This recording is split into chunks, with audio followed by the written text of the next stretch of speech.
साधूचा दास कोण झाला महाराज? कोण झाला साधूचा दास? अहो तुकाराम महाराजांच्या कीर्तनात देवाना पखवाज वाजवला महाराज। एका गावात कीर्तन होतं तुकाराम महाराजांचं, लोह गावाला, आणि त्या लोहगावचेच मृदंग वाजक होते सोनबा ठाकूर। तुकाराम महाराज कीर्तना करता आले 14 टाळकरी महाराजांचे, त्यामध्ये सोनबा ठाकूर सुद्धा। महाराजांनी येता बरोबर विचारलं, कस काय, बरं आहे ना तुमचं? हे म्हणले सगळं काय ठीक आहे महाराज। सोनबाला विचारलं, का हो सोनबा कस काय? सोनबा सुद्धा ठीक आहे, पण आज काय तुमच्या कीर्तनात सोनबा मृदंग वाजवू शकणार नाही। वाजवू शकणार नाही? महाराज म्हणतात वाजूच शकणार नाही। बरं जाऊ द्या, नका वाजू त्याला पखवाज, कोणी आणा, आपण कीर्तन करून घेऊ। तुकाराम महाराजांचं एकदा कीर्तन चालू झालं आणि डोळे बंद केले की जे विठ्ठलालाच डोळे उघडायचे महाराज। असं ते साधूचं कीर्तन, त्या काळचं कीर्तन होतं ते, आत्ताचं कीर्तन नव्हतं बरं का। तुकाराम महाराज कीर्तना करता आले, रामकृष्ण हरी सुरू केलं, तुकाराम महाराजांनी डोळे बंद केले आणि तेवढ्यात मृदंगावरची थाप पडली। जशी मृदंगावरची थाप महाराजांच्या कानावर पडली तसे महाराजांनी डोळे उघडले। माझ्या कीर्तनात सोनबाच्या जागेवर पखवाज वाजवायला आलेलं तरी कोण आहे हे बघूया तरी, म्हणून तुकाराम महाराजांनी डोळे उघडले आणि बघता तर दुसरा दिसरा कोणी नव्हतं महाराज, स्वतः सोनबाच महाराजांच्या कीर्तनात पखवाज वाजवण्याकरता हजर होता। इतका आनंद झाला महाराजांना, एवढा सुंदर हा पखवाज वाजवतो, इतका आजारी असून सुद्धा एवढा सुंदर पखवाज वाजवतो, आनंद झाला महाराजांना। निष्ठावंत भाव भक्ताचा स्वधर्म, निर्धार हे वर्म चुकू नये। या अभंगावरती महाराजांनी सुंदर असं चिंतन केलं, सुंदर असा अभंग सोडवला। अतिशय लोक मंत्रमुग्ध झाले महाराज, कारण ते संतांचं वैराग्याचं परिपूर्ण दर्शन घडून आणणारं कीर्तन होतं, ते काय आजकालचं कीर्तन नव्हतं। आता कीर्तन झालं, महाराज खाली बसले। महाराजांना एवढा आनंद झाला, एवढ्या आजारी माणसाने माझ्या कीर्तनात एवढा सुंदर पखवाज वाजवला, काय विशेष काय विशेष। महाराज खाली बसले। महाराज खाली बसल्यानंतर विनेकार्याचा नंबर होता, महाराजांच्या पाया पडावं, महाराजांनी विनेकार्याच्या पाया पडावं। नंतर मृदंग वादकाचा नंबर होता, सोनबा ठाकूर पुढे गेला, आपली पाघोटी बाजूला काढली, आपली घोंगडी बाजूला ठेवली आणि तुकाराम महाराजांच्या चरणावरती आपलं मस्तक लीन केलं। तुकाराम महाराजांच्या मनामध्ये एक भावना आली, एवढ्या आजारी माणसाने आपल्या कीर्तनात एवढा सुंदर पखवाज वाजवला, याच्या पाठीमध्ये एक शाब्बासकीची थाप तरी घालूया। तुकाराम महाराजांनी थाप घालण्याकरता वरती हात केला आणि थाप मारली सुद्धा, पण तेवढ्यात झालं असं, ती थाप जी मारली होती ना ती पाठीत न बसता जमिनीवर बसली। अरे अरे पाठीत थाप मारू म्हणले, सोनबा गेला कुठे? क्षणभर महाराजांना काय झालं हे सुद्धा कळेना। महाराज विचलित झाले, महाराज विचारायला लागले, अरे सोनबा कुठे आहे? माधव काका सोनबा कुठे आहे? गंगाधर पंत मवाळ, अहो सोनबा कुठे आहे? मला कोणीतरी सोनबाची भेट घालून द्या ना। रामेश्वर शास्त्रींना विचारता, अरे शास्त्री बुवा सोनबा कुठे आहे? रामेश्वर शास्त्री म्हणतात, थांबा मी सोनबाला आणतो। रामेश्वर शास्त्री गेले कुठं? सोनबाच्या घरी। सोनबाच्या घरी गेले, सोनबा खाटीवर झोपलेला होता महाराज, इतकं अंग तापलेलं सोनबाचं। का रे बाबा का आला घरी? अहो मी कुठून आलो, मी इथंच आहे, घरूनच महाराजांचं सुंदर असं चिंतन ऐकलं। म्हणजे तुम्ही कीर्तनाला नव्हते? अहो नव्हतं महाराज, दुर्भाग्य माझं, तुकाराम महाराज गावात आले आणि मला पखवाज वाजवायला मिळाला नाही, दुर्भाग्य माझं। रडायला लागले महाराज रामेश्वर शास्त्री। का हो तुम्ही का रडताय शास्त्रीजी? असू द्या सोनबा, तुमच्या नशिबात नाही हो सोनबा ते, ज्या वेळेला तुमचं रूप एखादा दुसरा घेतो ना सोनबा, त्यावेळेला ते तुमच्या नशिबात नाहीये, ते तुमच्या नशिबात नाहीये सोनबा।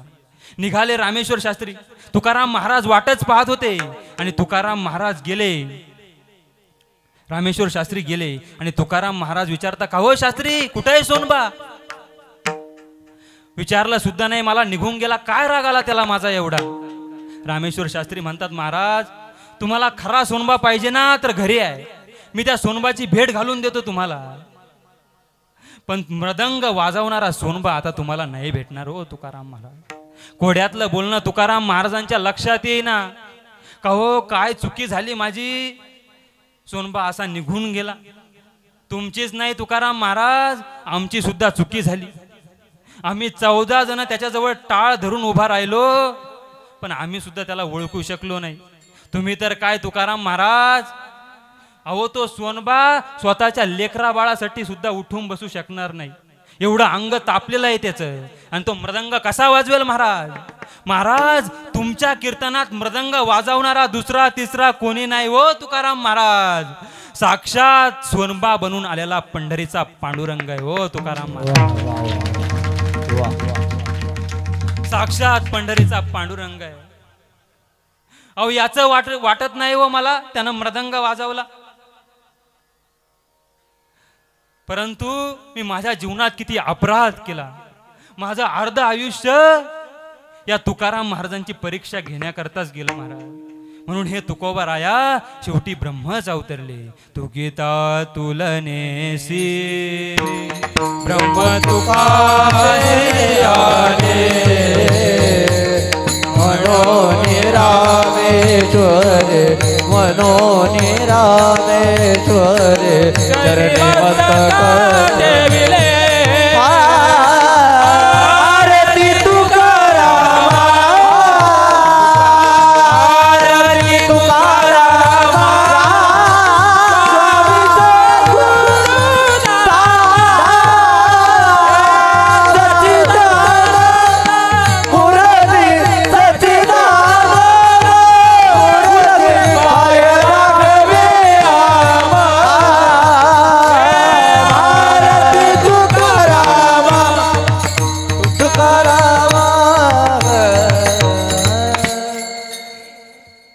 त्याचं वाईट वाटत नाही हो, त्यानं मृदंग वाजवला. परंतु जाताना माझ्या पाया पडून गेला. हे पाप फेडू कुठं महाराज? सगळ्यांना आशीर्वादाची गरज आहे, त्यालाही आशीर्वादाची गरज असेल. तुम्ही द्या त्याला आशीर्वाद. अरे आशीर्वादच पाहिजे होता ना, आशीर्वाद पाहिजे होता म्हणून तर मृदंग वाजवला. आता घे आशीर्वाद, घे गा देवा आशीर्वाद, घे गा देवा आशीर्वाद, घे गा देवा आशीर्वाद, घे गा देवा आशीर्वाद. नांद आमच्या भाग्याने, नांद आमच्या भाग्याने, घे गा देवा आशीर्वाद, घे गा देवा आशीर्वाद.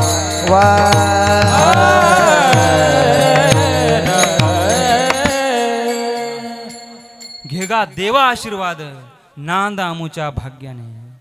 म्हणजे त्या पांडुरंगानं सुद्धा त्या संतांची संगती मागितली महाराज. हेच नामदेव महाराज अभंगाच्या शेवटच्या चरणामध्ये सांगताय. तुका म्हणे झाला इच्छी सांता सांगा, नामा म्हणे देव इच्छी सांता सांगा, नामा म्हणे देव इच्छी नामा म्हणे देव इच्छी संत सांगा, हा नामा म्हणे देव इच्छी संत सांगा, नामा म्हणे देव इच्छी संत म्हणे देव इति संत संग, नामा म्हणे देव इति संत संग. आम्हा जीवाला जन्म आम्हा जीवाला म्हणून संता अखंड बदावे, म्हणून संता अखंड बदावे. आम्हा जीवले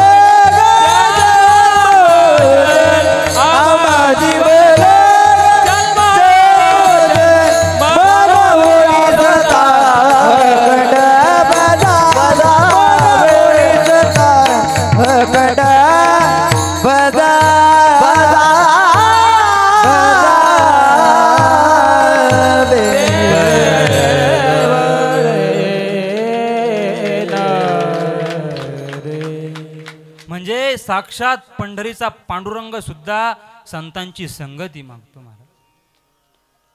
साक्षात तुकाराम महाराजांच्या चरणावर साक्षात पंढरीचा पांडुरंग लीन झाला. नामा म्हणे देवा इच्छी संत संग आम्ही जीवलग जन्मोजन्मी. ज्ञानेश्वर माऊली ज्ञानराज माऊली.